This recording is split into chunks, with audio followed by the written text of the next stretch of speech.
Hello, my bone building friend, and welcome to day 17 of our Osteoporosis Awareness Challenge. Today we're going to talk about flexibility and why we need it for bone health. Flexibility is important for helping to be able to improve our posture and for lessening pain in your back in general. It's also helpful for reducing the risk of having injuries, all kinds of injuries statistically speaking. And since we want to reduce our fracture risk, this statistic is important for us. Did you know that how flexible your hamstrings are? And your hamstrings are a group of muscles that are on the back of your thighs. How flexible your hamstrings are affects how you're able to move your spine. Isn't that amazing? And they do this in some significant ways. If your hamstrings are tight, then it can make it challenging to fold from your hip and not come into a rounded shape with your spine.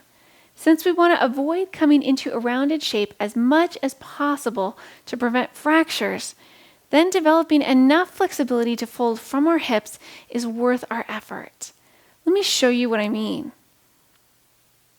My husband has very tight hamstrings, and he's unable to bend from his hips because his hamstrings are pulling on him in a way that makes it not accessible in his body.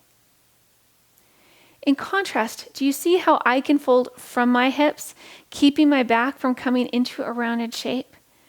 Being able to fold from my hips makes it so much easier to do things like safely tie my shoes and trim my toenails. It also makes it easier to come into a hip hinge to pick things up off the ground. Hopefully you can still come into a hip hinge even if you have tight hamstrings, but it is easier to come into a hip hinge with a bit more flexibility. We don't need to have gymnastics level flexibility here, but having some amount of flexibility is incredibly helpful. Let's look at how we can go about developing flexibility in an osteoporosis safe way. So from here you'll notice that I'm down on the floor and that I have a yoga strap.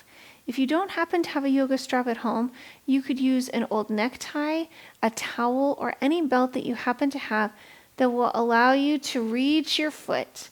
So from here, go ahead and place your foot in the strap and then see if you can straighten your leg out.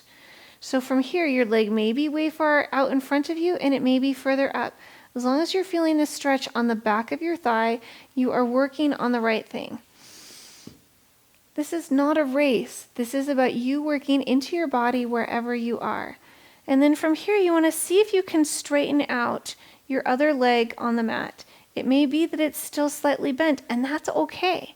But the goal that we're working towards is eventually straightening your leg out on the mat. And then from here, you want to gradually work at bringing your leg a little bit further in and a little bit further in, making sure that you feel this stretch on the back of your thigh. So you want to work into holding this for about 30 seconds.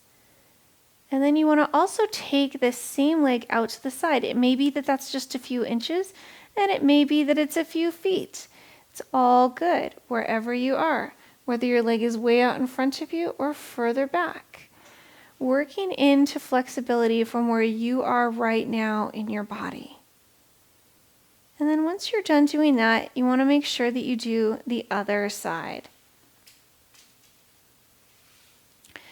Same process, straightening your leg out, seeing if you can straighten out the opposite leg, bringing your leg closer and closer in over time, working up to holding that for about 30 seconds, and then taking your leg out to the side and working at holding your leg out to the side. Making sure that you do both sides. These stretches are also stretches that you can do while laying down in your bed if you don't get down to the floor. This brings us to our Osteoporosis Awareness Challenge. Today I invite you to work on developing your flexibility. Let me know how things go and if you have any questions. And I look forward to seeing you tomorrow.